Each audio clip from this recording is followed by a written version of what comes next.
الله فلا مضل له ومن يضلل فلا هادي له وأشهد أن لا إله إلا الله وحده لا شريك له وأشهد أن محمدا عبده ورسوله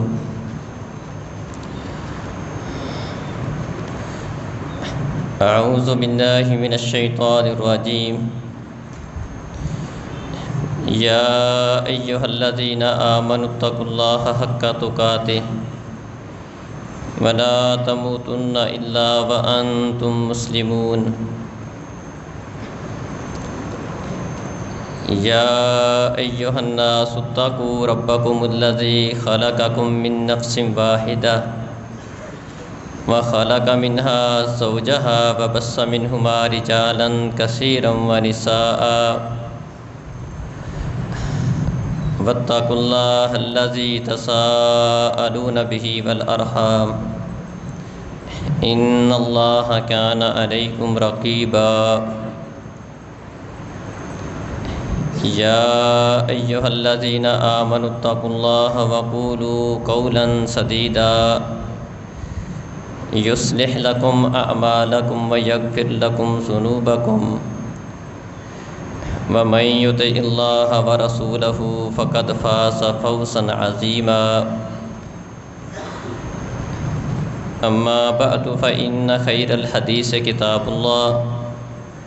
وخير الهدي هدي محمد صلى الله عليه وسلم وشر الأمور محدثاتها وكل محدثة بدعة وكل بدعة ضلالة وكل ضلالة في النار لقد جاءكم رسول من أنفسكم عزيز عليه ما عنتم حريص عليكم بالمؤمنين رؤوف رحيم۔ یہ جو بھائی پیچھے بیٹھ جاتے ہیں، کئی دفعہ میں نے اس بارے میں نصیحت کی ہے کہ خطبہ سننے کے لیے آگے بیٹھنا چاہیے، آگے جگہ ہو۔ نبی مکرم صلی اللہ علیہ وسلم نے ایک دفعہ صحابہ میں یہ چیز دیکھی کہ پیچھے پیچھے رہتے ہیں، تو آپ نے فرمایا تقدموا، آگے بڑھو، قریب آؤ، امام کے قریب ہو کر بیٹھا کرو۔ فرمایا کہ بندہ پیچھے پیچھے رہتا ہے تو جب قیامت کا دن ہوگا، جو بندہ پیچھے پیچھے رہتا ہے تو اللہ تعالیٰ اس کا فیصلہ بھی پیچھے لیٹ کر دے گا، اس کا فیصلہ بھی بعد میں کرے گا۔ جو شوق کرتا ہے، رغبت کرتا ہے، آگے بڑھتا ہے، تو خام خواہ فضیلت کو چھوڑ کے، ثواب کو چھوڑ کے اگلی صفوں کا، پہلی صف کا اور امام کے قریب والی صفوں کا اجر و ثواب جان بوجھ کے ترک کر دینا، یہ درست نہیں ہے۔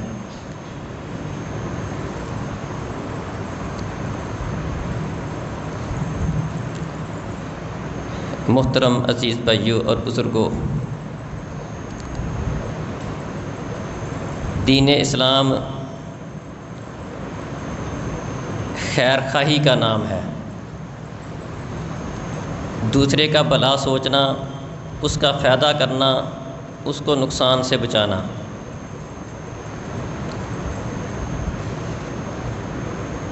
الدین النصیحہ، دین سارے کا سارا خیر خواہی کا نام ہے۔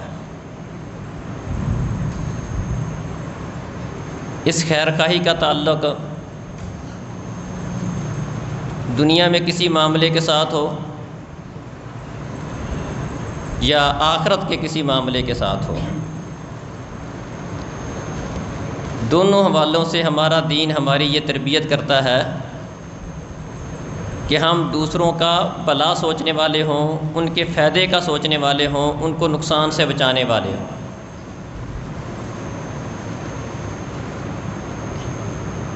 جریر بن عبداللہ کہتے ہیں، میں نبی کریم صلی اللہ علیہ وسلم کے پاس اسلام قبول کرنے کے لیے آیا، تو نبی مکرم صلی اللہ علیہ وسلم کے ہاتھوں پر جب میں نے بیعت کی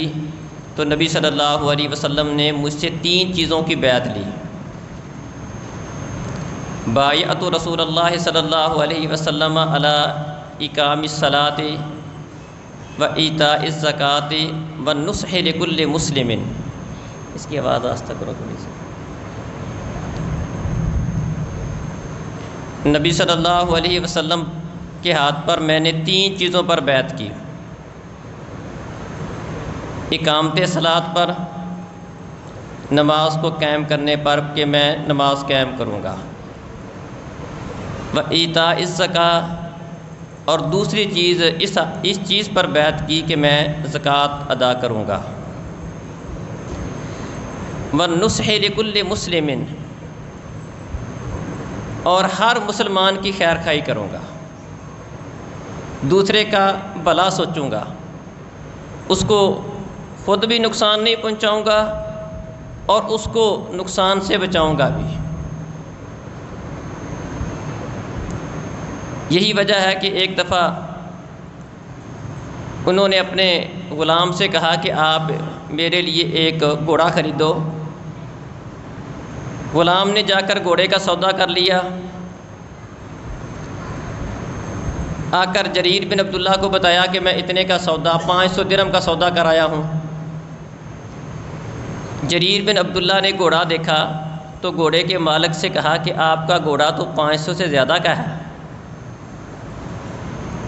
اس نے کہا آپ زیادہ دے دیں۔ مزید اس کو تھوڑا سا اس کا جائزہ لیا تو کہا یہ تو اس سے بھی زیادہ کا ہے۔ غرض جس گھوڑے کا غلام نے سودا کر لیا تھا اس کو دگنی تگنی قیمت کے ساتھ خریدا، اور اس کی وجہ یہ بیان کی کہ میں نے نبی مکرم صلی اللہ علیہ وسلم کے ہاتھ پر بیعت کی تھی کہ ہر مسلم کی خیر خواہی کروں گا، اگلے کا بھلا کروں گا، اگلے کا فائدہ کروں گا، اگلے کا نقصان نہیں کروں گا۔ ہمارے ہاں عام طور پر ہر بندے کی کوشش اپنے فائدے کی ہوتی ہے، اس میں کوئی حرج نہیں ہے، اپنا فائدہ کرنا اس میں کوئی حرج نہیں۔ احرص علی ما ینفعک، بندے کو اپنے فائدے پر حریص ہونا چاہیے، لیکن اپنا فائدہ کرنے کے لیے دوسرے کا نقصان کر دینا یہ غلط ہے۔ دوسرے کو نقصان پہنچانے کی کوشش کرنا، دوسرے کے بھلے کا نہ سوچنا یہ غلط ہے۔ فاطمہ بنت قیس صحابیہ ہے، اس کو ان کے خاوند نے طلاق دے دی۔ نبی مکرم صلی اللہ علیہ وسلم کے پاس مسئلہ لے کر آئیں، تینوں طلاقیں انہیں ہو چکی تھیں۔ آپ نے فرمایا کہ تمہارے لیے رہائش بھی نہیں ہے اور خرچہ ورچہ بھی تمہارے لیے اب تمہارے سابقہ خاوند کے ذمہ نہیں ہے۔ تو اس کو آپ نے یہ فرمایا کہ آپ ابن ام مکتوم کے ہاں اپنی عدت گزار لو۔ عدت ختم ہوئی تو نبی مکرم صلی اللہ علیہ وسلم کے پاس آئیں، کہنے لگیں کہ مجھے معاویہ بن ابی سفیان نے اور ابو جہم نے شادی کا پیغام بھیجا ہے۔ نبی مکرم صلی اللہ علیہ وسلم جو ہمیشہ دوسروں کے عیبوں پر پردہ ڈالتے تھے، اس کی تعلیم دیتے تھے، غیبت چغلی سے منع کرتے تھے، پیارے نبی صلی اللہ علیہ وسلم نے اس عورت کی خیر خواہی کی۔ فرمانے لگے اما معاویۃ بن ابی سفیان فصلوق، معاویہ بن ابی سفیان نے تجھے شادی کا پیغام بھیجا ہے، یہ تو اس کے پاس ہے کچھ نہیں، غریب ہے بڑا۔ واما ابو جہم فلا یضع عصاہ، ابو جہم جو ہے یہ عورتوں کو مارتا بڑا ہے، یہ اپنی لاٹھی چھوڑتا ہی نہیں ہے، تو اس طرح کر ان کا ہی اسامہ بن زید، تو اسامہ بن زید سے شادی کر لے۔ اس کی خیر خواہی کی، اس کو نقصان سے بچایا۔ غیب و چغلی سے آپ منع کرتے ہیں، لیکن اگلے کی خیر خواہی کے لیے دونوں باتیں اس کے سامنے رکھیں کہ معاویہ بن ابی سفیان میں یہ مسئلہ ہے اور ابو جہم کا یہ مسئلہ ہے، ہاں تو اسامہ بن زید سے شادی کر لے۔ ہمارا دین ہمیں اس بات کی تعلیم دیتا ہے کہ ہم دوسرے کی خیر خواہی کرنے والے بنیں، اس کے بھلے کا سوچیں، بالخصوص اگر آپ سے کوئی مشورہ لیتا ہے، خیر خواہی طلب کرتا ہے، آپ کے پاس آتا ہے، کوئی مشورہ مانگتا ہے کہ جی میں یہ کاروبار کرنا چاہتا ہوں، میں فلاں جگہ پر رشتہ کرنا چاہتا ہوں، فلاں کے ساتھ معاملہ کرنا چاہتا ہوں، آپ مجھے کوئی مشورہ دے دیں، تو حکم دیا پیارے نبی صلی اللہ علیہ وسلم نے وَإِذَا اسْتَنصَحَكَ فَانصَحْهُ، اگر آپ کا بھائی آپ سے کوئی خیر کا مشورہ مانگتا ہے، بھلائی چاہتا ہے، خیر خواہی چاہتا ہے، تو آپ اس کی خیر خواہی کرو۔ اگر آپ سے وہ مشورہ نہیں بھی مانگتا، آپ کو اس بارے میں کوئی اچھا مشورہ معلوم ہے، آپ اس کی خیر خواہی کر سکتے ہیں، تو آپ کو اس کی خیر خواہی کرنی چاہیے۔ اسی طرح جس طرح دنیا کے معاملات میں اپنے مسلمان بھائی کی خیر خواہی کرنی چاہیے، دینی معاملات میں اس سے بڑھ کر بندے کو اس بات پر حریص ہونا چاہیے کہ میں اپنے بھائی کی خیر خواہی کروں، اس کے دینی نقصان سے اس کو بچاؤں، اس کی آخرت خراب ہونے سے اس کو بچا لوں۔ ہمارے معاشرے میں بگاڑ کی بہت بڑی وجہ یہ ہے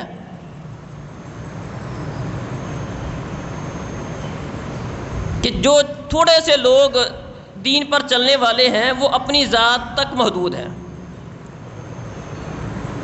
یا وہ یہ سمجھتے ہیں کہ دین کی دعوت دینا، دوسروں کی خیر خواہی کرنا، دوسروں کو نیکی کی طرف بلانا، یہ ایک مخصوص طبقے کا کام ہے،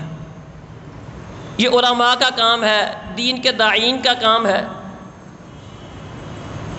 حتیٰ کہ ہم اپنے گھروں میں اس چیز کو اپنے بچوں کے اندر، اپنے خاندان کے اندر کئی ساری بگاڑ والی ایسی چیزیں دیکھتے ہیں جو چیزیں ان کی آخرت کو تباہ کر دینے والی ہوتی ہیں،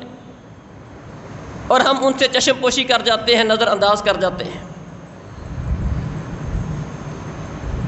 حالانکہ اس امت کا جو وصف اللہ رب العزت نے بیان کیا ہے، جس کی بنیاد پر اس کو خیر امہ قرار دیا ہے، کنتم خیر امہ، تم امتوں میں سے سب سے بہترین امت ہو، کیونکہ تمہارا وصف یہ ہے، تمہاری خوبی یہ ہے، تأمرون بالمعروف وتنہون عن المنکر، کہ تم لوگوں کو نیکی کا حکم دیتے ہو اور غلط کاموں سے انہیں روکتے ہو۔ اس امت کے سب سے بہترین ہونے کی بنیاد یہ ہے کہ تمہارے اندر یہ خوبی ہے کہ تم لوگوں کو اچھی باتوں کا حکم دیتے ہو اور غلط باتوں سے روکتے ہو۔ اخرجت للناس، فرمایا کہ تم صرف اپنے لیے نہیں نکالے گئے، تم تو لوگوں کے لیے نکالے گئے ہو۔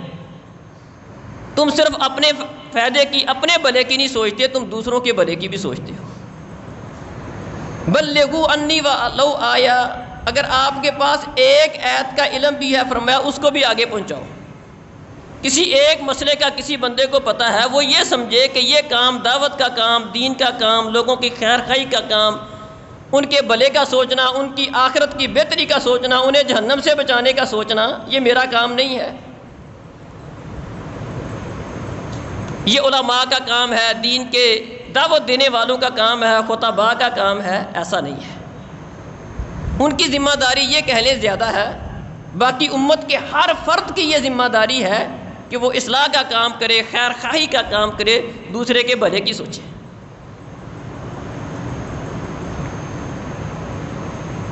اللہ رب العزت نے تمام اہل ایمان کو مخاطب کر کے یہ بات ارشاد فرمائی، یا ایھا الذین آمنوا قوا انفسکم واہلیکم نارا، اے ایمان والو اپنے آپ کو اور اپنے گھر والوں کو جہنم کی آگ سے بچاؤ۔ صرف کسی مخصوص طبقے کو مخاطب نہیں کیا، بلکہ فرمایا یا ایھا الذین آمنوا، اے وہ لوگوں جو ایمان کے دعوے دار ہو، اپنے آپ کو بھی جہنم کی آگ سے بچاؤ اور اپنے گھر والوں کو، کنبے قبیلے کو، اپنے خاندان کو، بیوی بچوں کو، بہن بھائیوں کو، والدین کو، رشتہ داروں کو جہنم کی آگ سے بچاؤ۔ ساتھ تنبیہ بھی کی کہ وہ جہنم کی آگ اس کو معمولی نہ سمجھو، وقودھا الناس والحجارہ، اس آگ کا ایندھن لوگ اور پتھر ہے، وہ لکڑی کے ساتھ نہیں جلتی، بلکہ اس کو جلانے والی، اس کا ایندھن کے طور پر اس میں کام آنے والی چیز لوگ اور پتھر ہے۔ علیہا ملائکۃ غلاظ شداد لا یعصون اللہ ما امرہم ویفعلون ما یؤمرون، اور اس آگ پر اللہ رب العزت نے ایسے سخت دل فرشتے مقرر کر رکھے ہیں کہ جو اللہ رب العزت کی کسی بات کی نافرمانی نہیں کرتے، اور صرف وہ کرتے ہیں جو اللہ ان کو حکم دیتا ہے، انہیں کسی پر ترس نہیں آتا ہے۔ دنیا میں اگر کسی کے گھر کو آگ لگ جائے، اس کا بھائی ہو، رشتہ دار ہو، بلکہ کوئی بھی بندہ ہو، ہر بندہ کوشش کرتا ہے کہ میں اس کی جتنی مدد کر سکتا ہوں کروں، بلکہ بعض دفعہ لوگ کوئی کسی کو نہر میں ڈوبتا ہوا دیکھ کر پیچھے چھلانگ لگا دیتے ہیں، اور اکثر و بیشتر بچانے والے کو خود بھی تیراکی نہیں آ رہی ہوتی، صرف اور صرف اس بات کے پیش نظر کہ یار شاید میں اس کو بچا لوں۔ بعض اوقات ایک بندے کو بچاتے بچاتے پورے خاندان ڈوب جاتے ہیں۔ گھر کو آگ لگی ہے، بندوں کو بچانے کے لیے کئی اور لوگ اس آگ کی نظر ہو جاتے ہیں۔ یہ اچھی بات ہے، خیر خواہی کا جذبہ ہے، لیکن جس قدر یہ خیر خواہی کا جذبہ ہے، اس سے کہیں بڑھ کر یہ خیر خواہی کا جذبہ ہونا چاہیے کہ میرا بھائی، میرا رشتہ دار، میرا بیٹا، میرا والد، میری والدہ اگر اس کا عقیدہ ٹھیک نہیں ہے، یہ نماز نہیں پڑھتے ہیں، اللہ رب العزت کی اطاعت فرما برداری والے کام نہیں کرتے ہیں، جہنم کی آگ میں چلے جائیں گے، اور جہنم کی آگ دنیا کی آگ سے 69 گنا زیادہ گرم ہے۔ اس آگ میں جلنا ہم اپنے رشتہ داروں کا برداشت نہیں کرتے ہیں کہ ہمارے سامنے ہمارا بیٹا جہنم کسی دنیا کی آگ میں جل جائے، برداشت نہیں کرتے۔ اس سے کہیں بڑھ کر یہ جذبہ ہونا چاہیے کہ میرا بیٹا، میرا باپ، میرا بھائی، میرا رشتہ دار جہنم کی آگ میں نہ چلا جائے،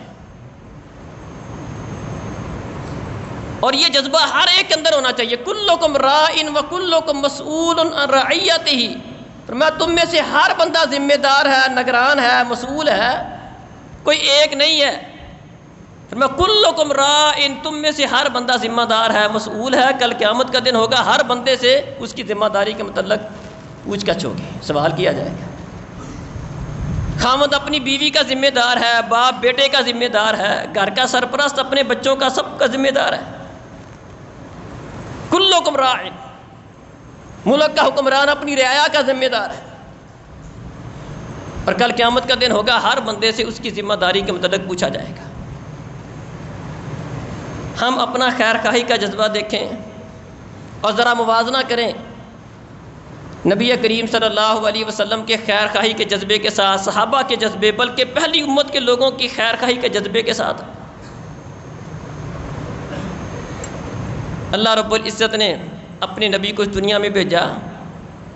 فرمایا لقد جاءکم رسول من انفسکم، تمہارے پاس تمہیں میں سے ایک رسول آیا ہے، عزیز علیہ ما عنتم، وہ چیز جس کی وجہ سے تم مشقت میں پڑ جاؤ اس کے اوپر بڑی گراں ہوتی ہے۔ تمہارا کسی مشقت میں پڑ جانا، تکلیف میں مبتلا ہو جانا، اس کو برداشت نہیں ہے۔ حریص علیکم، وہ نبی تمہارے اوپر بڑا حریص ہے، اسے تمہاری بڑی فکر ہے۔ بالمؤمنین رؤوف رحیم، مومنوں کے اوپر بڑا مہربان ہے، شفقت کرنے والا ہے، ایمان والوں کے ساتھ اس کی بڑی محبت ہے۔ حریص علیکم، وہ نبی تمہارے اوپر بڑا حریص ہے۔ بلکہ اللہ تعالیٰ نے اپنے نبی کے متعلق فرمایا ما انزلنا علیک القرآن لتشقی، نبی کریم صلی اللہ علیہ وسلم لوگوں کی خیر خواہی کے لیے اور انہیں جہنم سے بچانے کے لیے اتنے فکر مند ہوتے تھے کہ اللہ رب العزت نے قرآن نازل کر کے اپنے نبی کو حوصلہ دیا کہ ما انزلنا علیک القرآن لتشقی، اے نبی ہم نے قرآن آپ پر اس لیے نازل نہیں کیا کہ آپ کسی مصیبت میں پڑ جائیں، الا تذکرۃ لمن یخشی، ہاں یہ قرآن نصیحت ہے اس بندے کے لیے جو ڈرتا ہے۔ آپ لوگوں کی ہدایت کے لیے اتنے فکر مند ہوتے ہیں، اتنے پریشان ہوتے ہیں، اتنا اپنے آپ کو پریشان مت کیا کریں۔ انک لا تہدی من احببت، آپ اتنے پریشان نہ ہوا کریں، لوگ ہدایت قبول نہیں کرتے، آپ پریشان ہوتے ہیں، ہدایت آپ کے ہاتھ میں نہیں ہے، آپ کا کام لوگوں کو راستہ دکھانا ہے، آپ اتنے پریشان نہ ہوا کریں۔ آپ کا کام راہ دکھانا ہے، بات بتلانا ہے، دعوت دینا ہے، سیدھی راہ پر چلانے کی کوشش کرنا ہے۔ اگر نہیں مانتے، ہدایت دینا نہ دینا یہ اللہ رب العزت کے اختیار میں ہے۔ اللہ اکبر۔ اسی طرح فرمایا اپنے نبی کے متعلق فَلَعَلَّكَ بَاخِعٌ نَفْسَكَ عَلَىٰ آثَارِهِمْ إِن لَّمْ يُؤْمِنُوا بِهَٰذَا الْحَدِيثِ أَسَفًا، اے اللہ کے رسول اس طرح تو آپ غم کر کے پریشان ہو کر اپنے آپ کو ہلاک کر لیں گے کہ یہ میری بات پر، یہ اس قرآن پر ایمان نہیں لاتے ہیں، بات نہیں مانتے ہیں، ہدایت قبول نہیں کرتے ہیں، اس طرح تو آپ پریشان ہو کر غم میں مبتلا ہو کر اپنے آپ کو ہلاک کر لیں گے۔ حوصلہ دیا، اتنے پریشان نہ ہوا کریں۔ اس قدر نبی مکرم صلی اللہ علیہ وسلم کو لوگوں کی فکر تھی، بلکہ فرمایا کہ میری مثال اور تمہاری مثال اس طرح ہے کہ جس طرح ایک آدمی نے کوئی آگ جلائی اور پروانے اس آگ کے اندر آ کر گرنا شروع ہو جاتے ہیں اور وہ پروانوں کو پیچھے ہٹاتا ہے کہ آگ میں مت گرو۔ فرمایا میری مثال بھی اور تمہاری مثال بھی اس طرح ہے، انا آخذ بحجوزکم، میں تمہیں پیچھے سے پکڑ پکڑ کر کھینچ رہا ہوں اور تم دھکے سے آگ کے اندر جا رہے ہو، میں تمہیں بچانے کی ہر ممکن کوشش کرتا ہوں۔ تو نبی کریم صلی اللہ علیہ وسلم اپنی امت کے بہت بڑے خیر خواہ تھے، لوگوں کے بہت بڑے خیر خواہ تھے، بلکہ جتنے انبیاء ہیں آپ ان کی تاریخ پڑھ کے دیکھیں، قرآن میں ان کے واقعات پڑھ کے دیکھیں، ان کی شہادت کی وجہ، ان کے قتل ہونے کی وجہ، ان کے مار کھانے کی وجہ، ان کے زخمی ہونے کی وجہ کیا ہے؟ لوگوں کی خیر خواہی۔ طائف میں پیارے نبی صلی اللہ علیہ وسلم زخمی ہوئے ہیں صرف اور صرف اس وجہ سے کہ لوگوں کی خیر خواہی ہو جائے، ان کو میں جہنم سے بچا لوں۔ اللہ اکبر۔ یہ خیر خواہی کا جذبہ، لوگوں کی بہتری کی سوچنا، اللہ رب العزت نے سورہ یاسین کے اندر انبیاء کا تذکرہ کیا۔ انبیاء کا تذکرہ کرتے کرتے اللہ رب العزت نے ایک بندے کا ذکر کیا جو دوسروں کی خیر خواہی کرنے والا تھا۔ اس کا خیر خواہی کا جذبہ دیکھیں۔ وجاء رجل وجاء من اقصى المدینہ رجل یسعی، ایک آدمی شہر کے دور کنارے سے، اس نے یہ بات سنی کہ لوگ نبیوں کو قتل کرنے کے در پہ ہو گئے۔ ایمان لانے والا تھا، مومن بندہ تھا، اس کے ایمان کا پتہ نہیں تھا کسی کو یہ کہ بندہ مومن ہے۔ جب اسے اس بات کا پتہ چلا کہ لوگ نبی کو قتل کر رہے ہیں اس کی دعوت کی وجہ سے، وہ دوڑتا ہوا شہر کے دور والے کنارے سے دوڑتا ہوا آیا کہ کہیں ایسا نہ ہو کہ میرے وہاں پہنچنے سے پہلے میری قوم اس نبی کو قتل کر دے۔ دوڑتا ہوا آیا، کہنے لگا یا قوم اتبعوا المرسلین، اے میری قوم رسولوں کی پیروی کرو، اتبعوا من لا یسألکم اجرا وہم مہتدون، ان رسولوں کی پیروی کرو، یہ تم سے کوئی معاوضہ نہیں چاہتے ہیں، اجرت نہیں چاہتے ہیں، اور یہ ہدایت یافتہ ہیں۔ فما لی لا اعبد الذی فطرنی والیہ ترجعون، اور مجھے کیا ہے کہ میں اس ہستی کی عبادت نہ کروں جس نے مجھے پیدا کیا ہے اور اسی کی طرف تم سب لٹائے جاؤ گے۔ وہ پیدا اس نے کیا ہے، واپس اسی کے پاس جانا ہے، تو عبادت کسی اور کی کیوں؟ اتخذ من دونہ آلہہ، کہ اللہ کو چھوڑ کے میں دوسرے معبود بنا لوں؟ اگر رحمان مجھے کوئی تکلیف پہنچانا چاہے تو یہ سارے مل کر ان کی سفارش بھی کوئی کام آنے والی نہیں ہے، اور یہ نہ ہی مجھے جہنم کی آگ سے بچا سکتے ہیں، اور اگر میں ان کی بات مان لوں تو میں گمراہوں میں سے ہو جاؤں گا۔ انی آمنت بربکم فاسمعون، میں تمہارے رب پر ایمان لایا ہوں تو میری بات غور سے سنو۔ قیل ادخل الجنہ، اس کے لیے کہا گیا کہ تو جنت میں داخل ہو جا۔ یہاں پر درمیان میں کچھ بات محذوف ہے، مطلب اس بندے نے خیر خواہی کی لیکن قوم نے اس بندے کو قتل کر دیا، نبیوں کو قتل کرنے کے در پہ تھے، اس کو بھی قتل کر دیا۔ اب اللہ تعالیٰ نے اس کو جنت میں داخلہ دیا۔ اب خیر خواہی دیکھیں جو میں بیان کرنا چاہتا ہوں۔ اس کے لیے کہا گیا کہ تو جنت میں داخل ہو جا۔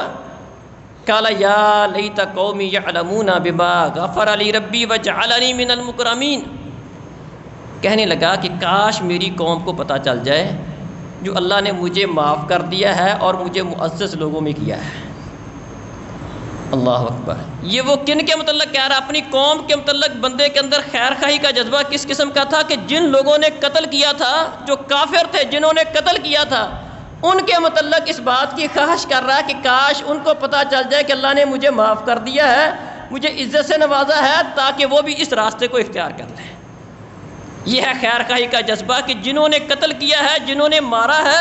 اس کے متعلق بھی اس بندے کی خیر خواہی اس قسم کی تھی۔ احد میں شہید ہونے والے، اللہ کی راہ میں شہادت اللہ تعالیٰ نے ان کو عطا کی، اللہ نے ان کا تذکرہ قرآن میں کیا، فارحین بما آتاہم اللہ من فضلہ، جو اللہ نے انہیں دے رکھا اپنے فضل سے اس پر بڑے خوش ہیں۔ وَيَسْتَبْشِرُونَ بِالَّذِينَ لَمْ يَلْحَقُوا بِهِم مِّن خَلْفِهِمْ، اور اپنے پیچھے جو ان کے ساتھی ہیں جو جہاد کر رہے ہیں ان کے متعلق بھی خوش ہو رہے ہیں کہ اللہ تعالیٰ نے ہمیں اس مقام پر فائز کیا ہے کہ ہماری روحیں سبز پرندوں میں ہیں اور رحمان کے عرش کے سائے میں سونے کی قندیلوں کے پاس ہم جگہ پکڑتے ہیں۔ خوش ہو رہے ہیں بڑے، اور اپنے پیچھے والے لوگوں کے متعلق بھی خوش ہو رہے ہیں کہ جو مقام اور مرتبہ اللہ تعالیٰ نے ہمیں دیا انہیں بھی یہ مقام دے گا، ان کے اوپر کسی قسم کا خوف نہیں ہوگا اور غم نہیں کریں گے۔ اور ساتھ اس بات کی خواہش کر رہے ہیں کہ کاش ہمارے اس مقام اور مرتبے کا ہمارے بھائیوں کو پتہ چل جائے۔ خیر خواہی کا جذبہ دیکھیں کہ اس دنیا سے جانے کے بعد بھی پیچھے والوں کی فکر ہے کہ اللہ تعالیٰ نے ہمیں عزت سے نوازا ہے، جنت میں ہمیں جگہ دی ہے، کاش اس مقام کا اس مرتبہ کا ہمارے بھائیوں کو پتہ چل جائے، وہ بھی اسی راستے کو اپنائے رکھیں، اس راستے کو چھوڑے نہ، جہاد کو نہ چھوڑیں، کاش انہیں بھی پتہ چل جائے۔ اللہ نے قرآن نازل کر دیا، وَلَا تَحْسَبَنَّ الَّذِينَ قُتِلُوا فِي سَبِيلِ اللَّهِ أَمْوَاتًا، مسند احمد میں حدیث ہے۔ اللہ نے ان کی یہ بات اپنے قرآن میں نازل کر کے اپنے نبی کو حکم دے کر لوگوں کو بتا دی کہ آپ ان لوگوں کو جو اللہ کی راہ میں قتل ہو جائیں مردہ مت خیال کرو، وہ اللہ کے ہاں زندہ ہیں اور وہاں پر اللہ ان کو رزق بھی عطا کرتا ہے۔ یہ خیر خواہی کا جذبہ ہے، دوسروں کی خیر خواہی کرنا، ان کے بھلے کی سوچنا، ان کی فکر کرنا، حتیٰ کہ دنیا سے جانے کے بعد بھی پیچھے والوں کی فکر کرنا۔ عمر فاروق رضی اللہ عنہ کو خنجر لگا ہے، زخمی حالت میں ہے، نماز میں تھے، خنجر لگا، گھر لایا گیا، دودھ لایا گیا، دودھ پیا، انتڑیوں سے باہر نکل گیا، یقین ہو گیا کہ اب بچیں گے نہیں۔ ایک نوجوان آتا ہے، وہ کھڑے ہو کر عمر فاروق رضی اللہ عنہ کے پاس بڑی اچھی باتیں کرتا ہے کہ عمر آپ پریشان نہ ہو، آپ کو اللہ رب العزت کا شکر ادا کرنا چاہیے کہ اللہ تعالیٰ نے آپ کو بڑا آپ سے کام لیا، نبی کا ساتھی بنایا، شروع اسلام لانے والوں میں سے آپ ہیں اور اسلام کے اندر آپ کی بڑی خدمات ہیں، اللہ تعالیٰ نے پھر آپ کو خلافت سے نوازا، اس سے پہلے آپ نے اللہ کے رسول کا ساتھ دیا، ابو بکر کا ساتھ دیا، پھر خلافت اللہ تعالیٰ نے آپ کو عطا کی اور آپ نے اس کا حق ادا کر دیا۔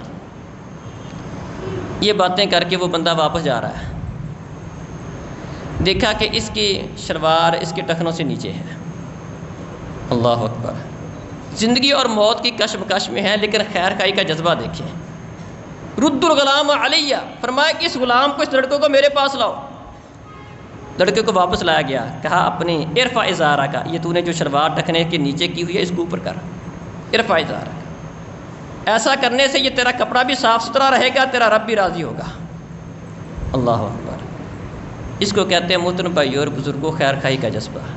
کسی میں کوئی غلطی دیکھیں، خامی دیکھیں، خرابی دیکھیں، ایک بندہ صحیح ہے، وہ صرف اور صرف اپنی ذات کی حد تک نہ ہو، وہ یہ سمجھے کہ جو خامی خرابی میں کسی دوسرے میں دیکھ رہا ہوں اس کی اصلاح کرنی ہے، اس کا ہمارے یہاں بڑا فقدان ہے۔ کتنے ہی لوگ ایسے ہیں جو خود نماز پڑھ لیتے ہیں، ان کے بچے نماز نہیں پڑھتے ہیں، ان کے بھائی نماز نہیں پڑھتے، والدین نماز نہیں پڑھتے ہیں۔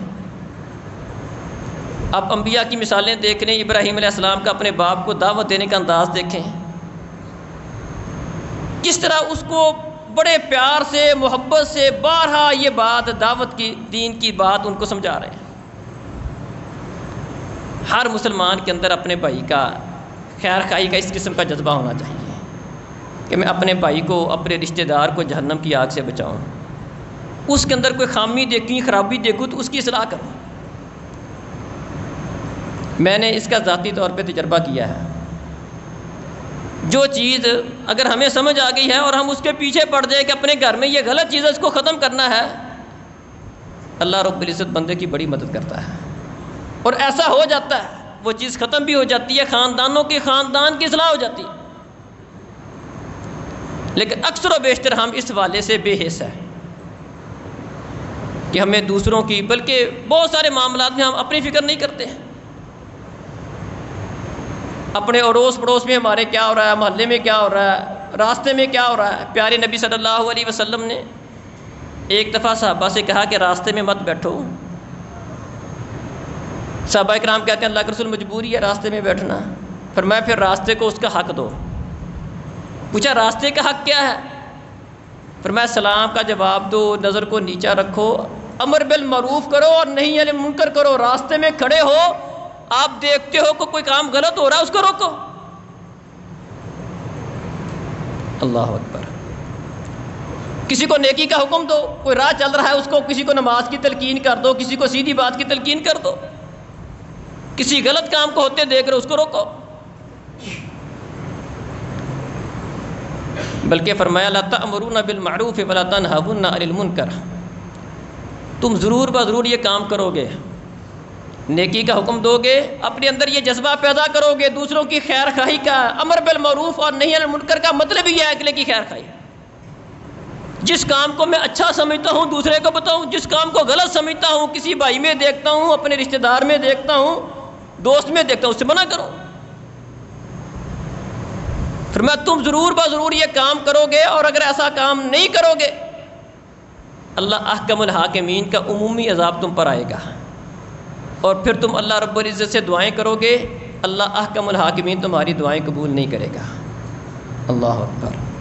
بلکہ اس کو ایمان کا سب سے آخری درجہ بیان کیا، فرمایا کہ جو بندہ کسی بھی غلط کام کو ہوتے دیکھتا ہے خیر خواہی کرے، اس سے منع کرے، روکے، اگلے کا فائدہ کرے۔ کسی غلط کام سے، کسی غلط کام کو ہوتے دیکھ کر روکنا اگلے کی خیر خواہی ہے۔ فرمایا انصر اخاک ظالما او مظلوما، فرمایا تمہارا بھائی ظالم ہے تب بھی اس کی مدد کرو، مظلوم ہے تب بھی اس کی مدد کرو۔ صحابہ نے پوچھا اللہ کے رسول مظلوم کی تو مدد سمجھ آتی ہے کہ مظلوم ہے اس کا ساتھ دو، اس کی مدد کرو، یہ ظالم کی مدد کیسے کر سکتا ہے بندہ؟ فرمایا ظالم کی مدد یہ ہے کہ اس کا ہاتھ روک لو، اگر اس کا ہاتھ روک لو گے وہ جہنم کی آگ سے بچ جائے گا، ہاتھ نہیں روکو گے ظلم کرنے کی وجہ سے جہنم میں چلا جائے گا، تم اس کی مدد نہیں کر رہے ہو۔ کوئی غلط کام کر رہا ہے اس کی خیر خواہی یہ ہے، اس کے ساتھ محبت کا تقاضا یہ ہے کہ اس کا ہاتھ روکو، اس کو سمجھاؤ۔ فرمایا من رأى منکم منکرا فلیغیرہ بیدہ، جو بھی غلط کام کو ہوتا دیکھے اگلے کی خیر خواہی کرے، اس کام کو ہاتھ سے روکے، ہاتھ سے نہیں روک سکتا زبان سے روکے، زبان سے نہیں روک سکتا کم از کم دل سے برا جانے، وذالک اضعف الایمان، فرمایا یہ دل سے برا جانے والا جو ایمانی لیول ہے یہ سب سے کم ترین لیول ہے۔ ولیس وراء ذلک خردل من الایمان، بندہ کسی برائی کو دیکھتا ہے دل سے بھی برا نہیں جانتا، فرمایا اس بندے کے دل میں ایک رائی کے برابر بھی ایمان نہیں ہے، کیونکہ اس کو برائی سے کوئی مسئلہ ہی نہیں ہے، اس کے سامنے غلط ہو رہا ہے اس کو کوئی پرواہ ہی نہیں ہے۔ تو محترم بھائیو اور بزرگوں، ہمارا دین خیر خواہی کا نام ہے، الدین النصیحہ، دین سارے کا سارا خیر خواہی کا ہی نام ہے۔ اس خیر خواہی کا تعلق کسی دنیا کے معاملے کے ساتھ ہو، آپ کوئی دنیاوی آپ کے بھائی کا کوئی نقصان ہو رہا ہو، اس کو کوئی پریشانی ہو، آپ اس کو اس نقصان سے بچا لیں، اپنے ہاتھ سے اسے تکلیف نہ دیں، کوئی اس کو دے رہا اس کو روکیں، اس کی خیر خواہی کریں، اس کا بھلا کریں، نقصان سے بچائیں۔ اسی طرح اس خیر خواہی کا تعلق اس کی آخرت کے ساتھ ہو، آپ کے بھائی کی آخرت خراب ہو رہی ہے، جہنم کا راہی بنا ہوا ہے، صحیح کام نہیں کرتا، نماز نہیں پڑھتا، عقیدہ اس کا صحیح نہیں ہے، اس کی خیر خواہی یہ ہے کہ اس کے اوپر محنت کی جائے، اس کو دین کی دعوت دی جائے، قرآن کی دعوت دی جائے، اس کو نماز کی دعوت دی جائے، اس کے اوپر اس کو بارہا کہا جائے، مجبور کیا جائے، اس کو سانس پکڑ کے لایا جائے۔ حکم ہے یہ اللہ رب العزت کا، قوا انفسکم واہلیکم نارا، اپنے آپ کو بھی جہنم کی آگ سے بچاؤ، اپنی بھی خیر خواہی کرو، اپنی بھی خیر خواہی کرو، یہ اپنی خیر خواہی ہے، اپنے آپ کو جہنم سے بچانا یہ اپنی خیر خواہی، اپنی ذات کی خیر خواہی ہے۔ وقوا انفسکم واہلیکم نارا، اپنے گھر والوں کو بھی جہنم کی آگ سے بچاؤ، یہ ان کی خیر خواہی ہے، ان کا بھلا ہے۔ اللہ سمجھنے اور عمل کرنے کی توفیق دے فرمائے۔